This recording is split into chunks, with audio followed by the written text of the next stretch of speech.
ইন্না সালাতি ওয়া নুসুকি ওয়া মাহইয়ায়া ওয়া মামাতি লিল্লাহ ওয়া মামাতি লিল্লাহি রাব্বিল আলামিন।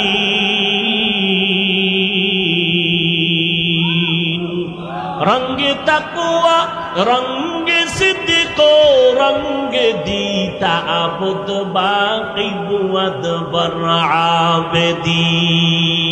আমার নামাজ, আমার কুরবানি, আমার মরে যাওয়া, আমার বেঁচে থাকা কার জন্য?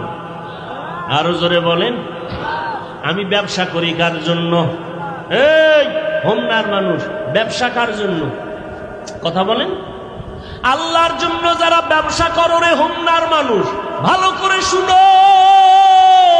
আল্লাহর জন্য যদি ব্যবসা করো, দোকানে লেখা যাবে না বিক্রি করা মাল ফেরত নেওয়া হয় না। আল্লাহর জন্য যারা ব্যবসা করবে তারা লিখবে অবশ্যই বিক্রি করা মাল ফেরত নেওয়া হয়। নবী কয় শুনালরে সত্যবাদী ব্যবসায়ী আমি নবী ওয়াদা করে গেলাম, আর তাজিরু সুদুকুল আমিন মান নাবিয়্যিন সিদ্দিকিন শুহাদা ওয়াস সালিহিন। শুনে রাখে সত্য ব্যবসায়ীরা, কিয়ামতের দিন তোমরা আমি মুহাম্মদের সাথে জান্নাতে থাকবা। ব্যবসা করো সততার সাথে, হালাল ভাবে চলো, বরকত হবে অনেক বেশি।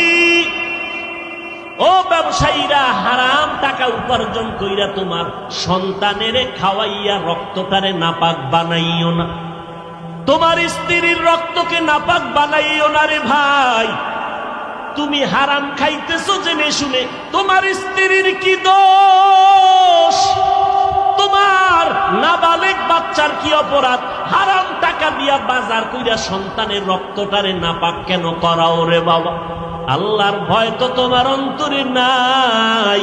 টের পাইবা মরণকালে কত ধানে কত চাল। এরে নবীর উম্মতের দল, আল্লাহ পাক রব্বুল আলামিন নবীকে বললেন শুকর আদায় করেন। এক নম্বরে নামাজের মাধ্যমে শুকর আদায় করবেন। কয় ওয়াক্ত নামাজ? জোরে বলেন। শুধু শুক্রবার দিন না প্রতিদিন? কপাল পোড়া মুসলমান, পাঁচ বেলার নামাজটাও ঠিক মতো পড়ে না, জুমায় যাইয়াও ফাঁকি দেয়। ঠিক নি? জুমার নামাজে মসজিদ ভর্তি, ছাদে জায়গা নাই, রাস্তা বন্ধ, গাড়ি বন্ধ, কমিটি মাইক লইয়া কয় টাকা দাও, মুসল্লি বেড়ে গেছে।